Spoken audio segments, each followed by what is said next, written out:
One question now: how may Iran respond to today's American military strike? And how well prepared is the U.S. military to withstand Iran's retaliation? Nick Schifrin is back with more on that. We now get two views from people who watch or have dealt with Iran over the years. Retired Admiral Michael Mullen was chairman of the Joint Chiefs of Staff from 2007 to 2011, at a time when the U.S. significantly increased the number of troops in Iraq and the war in Iraq intensified. And here with me is Karim Sadjadpour, an Iran expert at the Carnegie Endowment for International Peace, a global bipartisan think tank. Welcome back to you both to the NewsHour. Thank you very much. Karim Sadjadpour, let me start with you. How irreplaceable is Qassam Soleimani? Well, Nick, Iran is the only country in the world which is simultaneously fighting three proxy wars with the United States, Israel, and Saudi Arabia. And Soleimani has been managing these proxy wars for the last 2 decades. He's been leading Iran's fight in places like Syria, Iraq, Afghanistan, and Yemen. And he had very effectively built up a Shiite Foreign Legion to project Iranian power throughout the Middle East. He was a figure who was widely respected within the Iranian regime and with Iran's regional allies. If you talk to U.S. military commanders, they would say he's enemy number one for the United States, far greater than Al-Qaeda, Osama bin Laden, Baghdadi, and others. So I would say he's as close to being irreplaceable to Iran as any other individual in that regime. Admiral Mullen, do you agree he is as irreplaceable as anyone is in Iran outside of the leaders of the country itself? Well, it's not a perfect comparison, Nick, but I do agree. I think the loss of Soleimani is the equivalent of the loss of bin Laden or Baghdadi to the organization in which each of them represents. And Soleimani has been a brilliant strategist. He has been the controlling entity inside Iran for 2 decades, and this is a huge loss for the national security apparatus inside Iran. I know we often talk, someone will come in behind him, I'm sure of that, but it will not be somebody that has the same kind of capability as Soleimani. So it's good riddance to him after a long period of time. I'm reminded that Soleimani could go to Moscow, could go to Beirut, could go to Damascus, Karim Sadjadpour. The fact that he could do that means that Iran has the ability to respond across the region, as you said, a foreign legion of Shia militia groups. What's the most likely Iranian response, given how high profile, given how important he was to the country?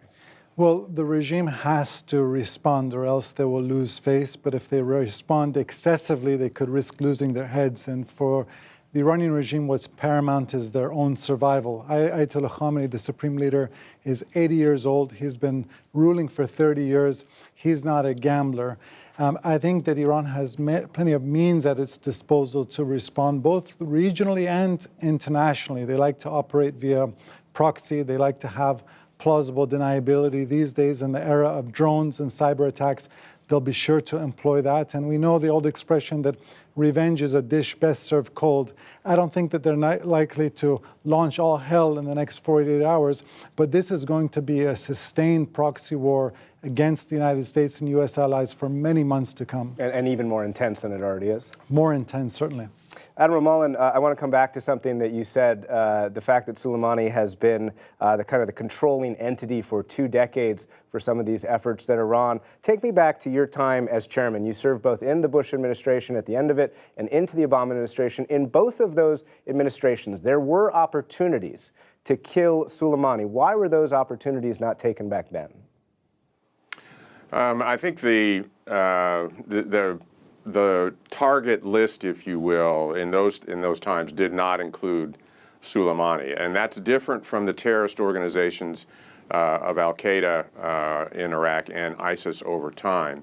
That said, he was somebody that we kept a very close eye on and knew where he was, and still felt the sooner he was gone, the better. I think the fact that he's a government representative and official, spent a lot of time obviously in Iran, so it's a different approach in terms of assassinating somebody. In this case, he's a military commander on the ground in Iraq with what appears to be exquisite intelligence on our part, and he's planning to kill more Americans. He's a legitimate target now And for those reasons, actually, I'm very supportive of taking him out. I recognize there's significant risk here. I think the Trump administration, since it left the nuclear deal, has been ratcheting it up. I worry that there's no off-ramp for Iran and there's no off-ramp for the U.S. for a diplomatic solution. So the risks are high. I just think from the standpoint of eliminating somebody who really was the strategic link for Iran's national security was, at this particular point, worth that risk. Karim Sadjadpour, there are critics of this strike, and as Admiral Mullen says, one of them is about escalation, but he also brought up the nuclear deal. On Monday, Iran has promised to step away a little bit more from the Iran nuclear deal. Could they actually do even something more dramatic when it comes to nuclear for a response? Well, I will expect Iran to put its foot on the accelerator again in the nuclear context. Now, they're very careful not to go from 0 to 100. They'll try to go from 0 to 20. The goal is to really further split the international community. They're not going to announce that they're moving full speed ahead for a bomb, something that would unite China, Russia, and Europe with the Trump administration. They want to move deliberately in a way that the world will essentially blame the Trump administration for provoking Iran rather than blaming Iran. And so they'll restart their nuclear program.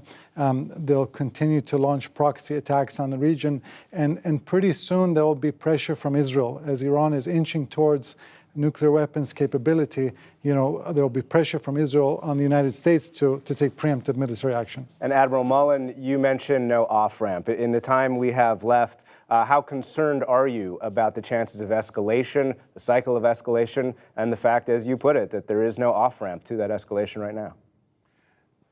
It's been very difficult to see what the end game is for the Trump administration with respect to Iran, and specifically the diplomatic channel that needs to be created so that we can both step down from this ladder, if you will, before something really bad happens. We are in a situation where escalation has taken place, and in that miscalculation can take place, in which case it could really, really result in a disastrous outcome and another war in the Middle East, which is the last thing in the world we need. And a war that President Trump has promised not to actually get into, right?